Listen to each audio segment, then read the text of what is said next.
Sorry friends, অনেক দেরি করে ফেলেছি না? কি ভাবছেন যে ওর সাথে আমার প্রেম? না রে ভাই, লাইনে আছি। অর্ণবের সাথে দেখা করতে গিয়েছিলাম। শোন না, ও কি বলেছে? ওর নাকি ধারণা প্রেম করে একটা সুন্দরী মেয়ের সাথে বিয়ে হতেই পারে। ইঞ্জ ম্যারেজে যে ওর মতো একটা সুন্দরী লক্ষ্মী মেয়ে পাবে, এটা নাকি ওর কল্পনাই করতে পারে না। সবার ভালোবাসায় লাখটা ফেভার করে না। বিয়ের থার্ড ডেতে আমরা হানিমুনে চলে যাব। এবার বল কোথায় যাব? সে কোথায় যাবে আমি জানি না, কিন্তু আমি হতে চলে যেতাম সোজা লভ লক ব্রিজ, ভেনিস। তুই কি পরিমাণ রোমান্টিক তুই জানিস? কোনো মেয়ের জাস্ট 5 মিনিট লাগবে তোর প্রেমে। 5 বছর তো বুঝতে পারে না, 5 ও আমার সবচেয়ে কাছের বন্ধু সামিয়া। কিন্তু প্রবলেম হচ্ছে আমি ওর প্রেমে পড়ে গেছি। এই আস্তে সামিয়া, আমার না মাথা নষ্ট হয়ে যাচ্ছে। ঠিক আছে তুই যা, আমি পরে কল করব। আর কিছুদিন পরেই ওর উপর থেকে সমস্ত অধিকার হারিয়ে ফেলবো আমি।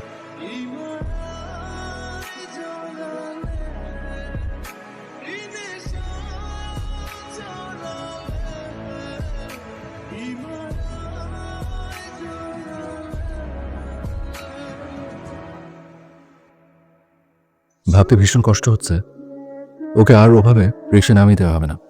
আবার ফোনের কল লিস্টে সে নাম্বারটা হারিয়ে যাবে। যে মানুষটা তার সব কিছুতে তাই খুঁজে নিত আমাকে, সে মানুষটা হয়তো 5 বছরও আর কোনো দিন খুঁজবে না। অনেক সুন্দর। আপনি যেখানে থাকেন ওই জায়গাটা আমি গুগল করেছি, অনেক সুন্দর। ওখানে কোথায় কোথায় ঘুরেছেন? আর সময়টা হয়ে ওঠে না, এখানে সবাই অনেক ব্যস্ত, আমাদের শিডিউলটা খুব টাইট থাকে। অবশ্যই জাস্ট 1 বছরের ব্যাপার, তারপর তো সেখানেই সেটেল হচ্ছি। আসলে বিষয়টা এরকম না, বিয়ের পরে আমরা হয়তো হানিমুনের জন্য দেশের বাইরে যাচ্ছি, তারপর আপনাকে দেশে থাকতে হবে। বাবা মা একা থাকে তো 4-5 বছর আমি ব্যাক করতে পারবো না। কিন্তু আপনি টেনশন করবেন না, আপনার জন্য গাড়ি থাকবে, গাড়ি ইউজ করতে পারেন। আর কানাডা থেকে আমি আপনার জন্য টাকা পাঠাবো, নিয়ে কোনো সমস্যা হবে না। গাড়ি থাকবে, টাকা পাঠাবেন, মানে আপনি কি বুঝতে পারছেন আপনি কি বলছেন? হাজবেন্ড 5 বছর পর, মানে এটা কি ধরনের বিয়ে? দেখেন, দুটো জিনিস আমি খুবই অপছন্দ করতাম। একটা হচ্ছে বিদেশে সেটেল হওয়া বিয়ে করে, আর একটা হচ্ছে স্বামী পেলে যে একা পড়ে থাকে। আপনি তো আমাকে ওই দুটো জিনিসই অফার করছেন। আমি বাবাকে খুব ক্লিয়ারলি বলেছিলাম আমি কি চাই, না সেজন্য আমি আপনার সাথে বিয়ে করার জন্য রাজি হয়েছি। যদিও এই বিষয়টা নিয়ে আপনার বাবার সাথে আমার কথা বলা হয়নি, কিন্তু আঙ্কেল কিন্তু সব জানেন আমার বিষয়ে। ভালো লাগা, ভালো না লাগা, ইচ্ছা অনিচ্ছা, বিয়ের আগে এগুলো মানায়, বিয়ের পর আসলে বিষয়গুলো সস্তা হয়ে যায়। ইমোশন কখনো সস্তা হয় না। যে মেয়েকে বিয়ে করবেন একটু চেষ্টা করবেন তার মনের ইচ্ছেগুলো বোঝার। আমি সরি, আমি আপনার টাইম ওয়েস্ট করেছি, বাট আপনাকে বিয়ে করা আমার পক্ষে সম্ভব হচ্ছে না। হ্যালো, বাইরে কি সুন্দর বৃষ্টি হচ্ছে, চলো আমরা টঙ্গের দোকানে গিয়ে চা খাই। আমি তো অফিসে। বাই।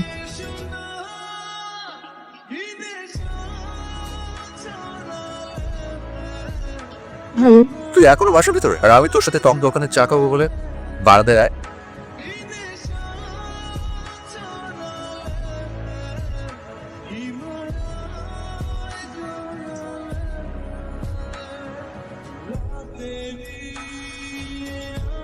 তুমি অর্ণবের ফোন ধরছো না কেন? বাবা, আমি ওকে বিয়ে করতে পারবো না। কারণ তোমাকে বলতে হবে না। তুমি কি মনে করো আমি এটা মেনে নেব? মানে এগুলো কি কোনো প্রবলেমই না? এখন ওর কিছু সমস্যার কারণে সেটা হচ্ছে না। ও তো আর সারা জীবন তোমাকে ছেড়ে গিয়ে ওই কানাডায় থাকছে না। আমি এত কিছু মেনে তাকে বিয়ে করতে পারবো না, যেগুলো আমার পক্ষে মানা সম্ভব না। তুমি তো ভালো করেই জানো ওই পরিবারের সাথে আমাদের পরিবারে তো অন্যরকম সম্পর্ক আছে। খামখেয়ালি কথায় আমি ওদের সাথে সম্পর্ক ছেড়ে দেবো? ওই অর্ণবের সাথে তোমার বিয়ে হবে। বাবা, আমি বিয়ে করব না। তাহলে কি সামিয়াকে আর কখনোই কথাটা বলা হবে না? পারেন, একটা ঝামেলা হয়ে গেছে। আমি কোনোভাবেই অর্ণবকে বিয়ে করতে পারবো না। আমার তোর সাথে দেখা হবে, খুবই বদমাশ। আমি আসছি। আমি কোনো গুড নিউজ? আমি ওই ছেলেটাকে বিয়ে করতে চাচ্ছি না। লাস্ট টাইমে গোলটা দিয়ে জয় ছিনিয়ে নিয়েছে না অমনে। একটু একটু করে কষ্ট পাওয়ার থেকে না বলে দেওয়াটাই ভালো। হয়তো ওর কাছ থেকে অনেক দূরে সরে যেতে পারি, না বলে আক্ষেপ পেতে থাকবেন। এখনই বেরিয়ে পড়।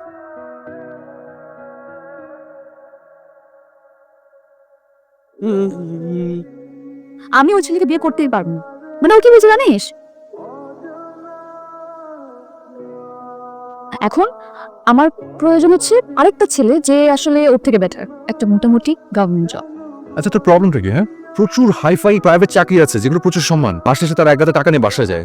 যারা প্রাইভেট জব করে কি তাদের কোনো সিকিউরিটি নেই? তুই এত হাইপার হয়ে যাচ্ছিস কেন? তুই বুঝিস না, তোকে আজকে বোঝাতেই হবে। আমার কিছু একটা বল, তুই আমার জন্য দেখবি। তুই ফুল কার জন্য নিয়ে আসছিস? ওই আমার কলিগের আজ বার্থডে। চল যাই, পরে কথা হবে। হ্যাঁ, ফোন দিবা আমি। কি এমন হলো যে তুই একে ভালোবাসার কথাটা বলতে পারলি না? শুরুতেই বলে দিয়েছে ও আমার একটা ছেলেকে পছন্দ করবে যার একটা গভর্নমেন্ট জব আছে। ভালোবাসার কথা তো বলতেই পারলাম না, উল্টো আমাকে বলছে ওর জন্য পাত্র খুঁজে দিতে। তুই এটা নিয়ে টেনশন করছিস? সবুজ ভাই তোকে পছন্দ করবে। সবুজ ভাই পরিচয় করে দিই, ওর কথাই বলছিলাম, ও হচ্ছে সামিয়া। একদিন আসলে বলবো না, একটু এদিকে আসো।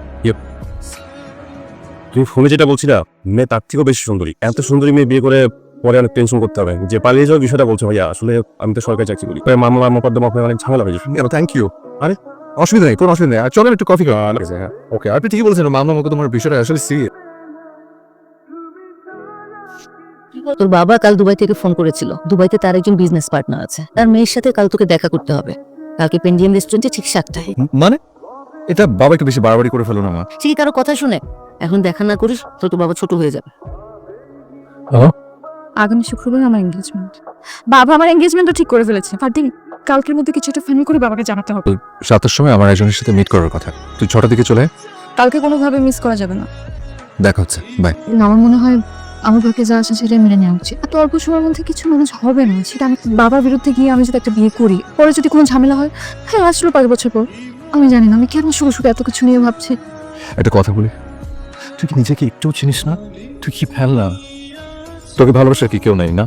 তোকে সবকিছু কেন মেনে নিতে হবে? ওই মানুষটার থেকে কত ভালো একটা ছেলে তোর জন্য অপেক্ষা করে থাকতে পারে তুই জানিস না? তোর খেয়াল রাখবে, ওই বৃষ্টির মধ্যে তোকে নিয়ে তোকে চা খেতে চলে যাবে। তুই কান্না করলে তোর মন ভালো করে দেবে।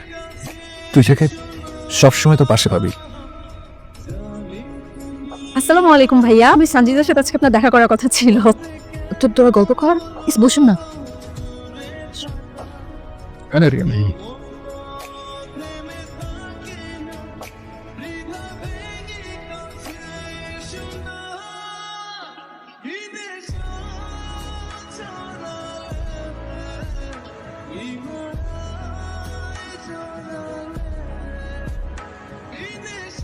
মাথা গরম করে কিংবা ব্যক্তিগত স্বার্থের কথা চিন্তা করে কোনো সমস্যার সমাধান হয় না। ওই দিন হয়তো আমি আপনাকে অনেক কিছু বলে ফেলেছি, এজন্য সরি। আপনি যা বলেছেন সব কথাগুলো কিন্তু লজিক্যাল এবং আমি তাই করবো।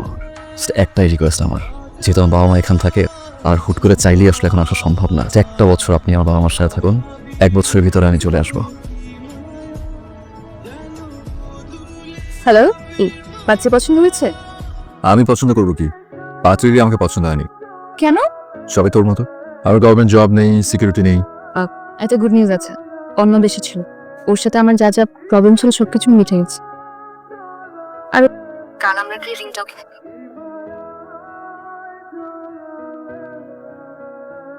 আসবো। I am really satisfied to you. তোমাকে ঢাকা থেকে সিলেট ট্রান্সফার করা হয়েছে। তুমি যেখানে যাবে ভালো পারফর্ম করবে। থ্যাঙ্কস।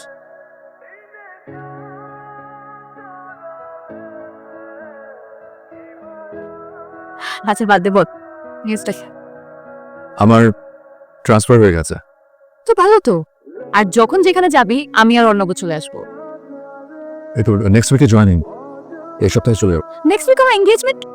তোর কোন প্রোগ্রাম যেহেতু অ্যাটেন্ড করতে পারছি না, আমি তো তোর জন্য একটা গিফট নিয়ে এসেছি।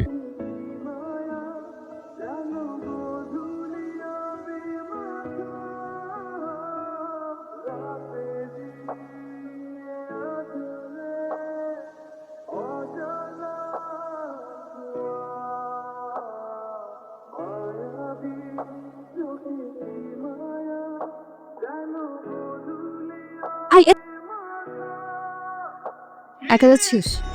না, ওই আমার সাথে তন্ময় যাবে, স্টেশনে নামিয়ে দিই। সাথে খাবার নিয়েছিস? খাবার কিনবো ওই। তারপরেও দেখে দেখিস কেন? আবার কবে দেখা হবে? যাই না তো, তোর অনবের সাথে কোনো একটা গেট টুগেদারে স্টেশনে যাওয়ার দরকার নেই। তুই সামিয়াকে একটু নামিয়ে দিস। ভালো থাকিস।